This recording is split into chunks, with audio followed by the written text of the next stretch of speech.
What's going on? VitalSyntax here, and this is some gameplay from Armored Kill, the new expansion pack for Battlefield 3 that came out on Tuesday. I just got it myself today and got to start finally playing it because I was moving into a new apartment and I didn't have internet up until today, so finally got that set up and downloaded and all that good stuff. And if you guys want to see like a setup tour or something like that, like an apartment tour or whatever, let me know in the comments down below. Otherwise, I'll just continue on my day and not do one. But anyway, let's talk about Armored Kill. So this is one of the new maps. Obviously, this is Bandar Desert, which is one of the I believe it is the largest battlefield map in history. Yeah, it is. I'm positive it is. And rightfully so. This thing is massive.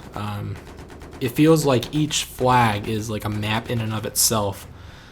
Each flag point. And then there's also 3 other maps that you get. You get Death Valley, which is the nighttime map. It's definitely a full moon map. It's very bright.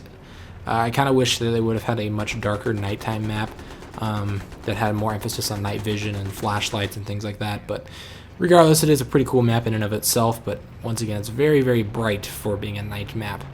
You also get Alborez Mountain. I don't know if I'm pronouncing that right, but anyway, that is probably the most beautiful level I've ever seen for any game. It's just absolutely beautiful. Reminds me a lot of kind of like Skyrim, I guess. Lots of really, really tall, steep, sloping mountains with snow and almost like blizzard weather going on.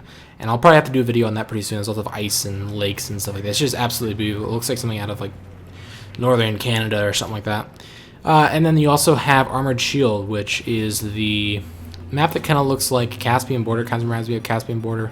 Kind of has the same look and feel with lots of rolling hills and green grass and some windmills, and they're actually huge windmills. I wonder if you can actually get on top of them. I remember you could get on top of the ones back in that huge Battlefield Bad Company map. I forget what it's called. But there was windmills on it. You can fly up on top. But we'll have to see how that plays out. And then you've also got a new game mode, which is called Tank Superiority, which is a King of the Hill type scenario where basically everybody has a tank. Not everybody, but basically everybody. I have yet to try that game mode out. Once again, I just got this DLC today. I've only played probably about 2 matches on each map of Conquest Large 64-man. So I'll have to mess around more with these maps and mess around with this new game mode yet that I haven't yet tried. But I've heard there are some balancing issues, especially with the AC-130, which is one of the new vehicles.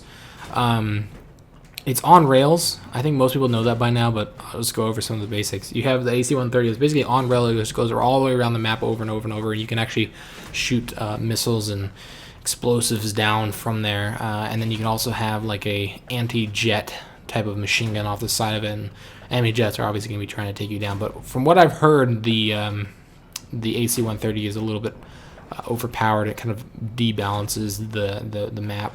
And it also, I'm not positive, but I think there's one flag point on the map. You can actually see it over on the right side of my screen right now. It's controlled by enemy team.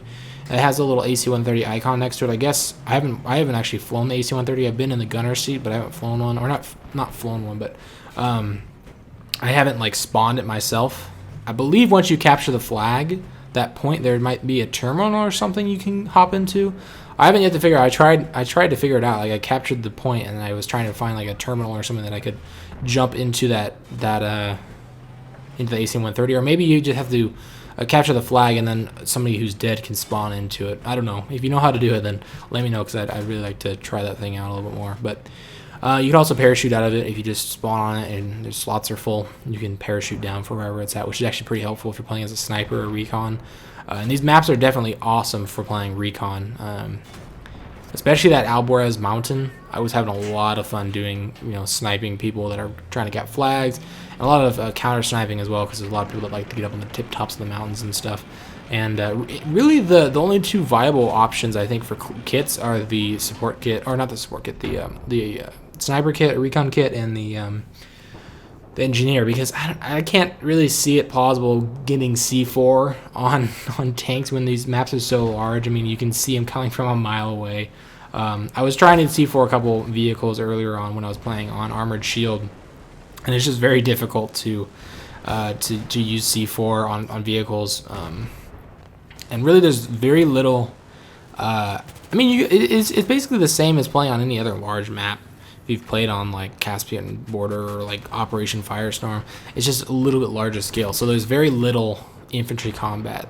There's really no use for something like an assault or the medic kit, which is kind of a nice change of pace for me. I play mostly team deathmatch, and I know that's frowned upon by a lot of Battlefield players, and I agree that it should be. But I don't know, I just really like infantry combat, and it's a nice change of pace to not be able to use the assault kit very effectively, because that thing is just overpowered a lot in a lot of the infantry based combat. But it's basically useless in here, so I guess it's not overpowered altogether. But and you can see, I don't know how I'm still alive, or if there was a helicopter shooting at me, or if that was the AC-130, but there was a lot of explosions going on there when I was in that building. This is one of the new vehicles. There's a couple new ones. I believe this one is meant to be a anti-tank type of vehicle, but I'm not sure. You can see I'd go over here and take out a couple different vehicles, and there's some more vehicles on top of this. One of my favorite ones that they're returning from Battlefield Bad Company 2 is the ATV, which, oh, it's so fast, it's so fun, to drive around on. It's basically a four-wheeler ATV. And then in a second here, you'll see I actually got 2 almost back-to-back kills on helicopters at the very end of the round. But overall, I'm pretty pleased with Armored Kill so far. There are new weapons, obviously. There's new vehicles and stuff. So, but there are new weapons like all the previous DLCs have given us. But instead they're giving us new vehicles.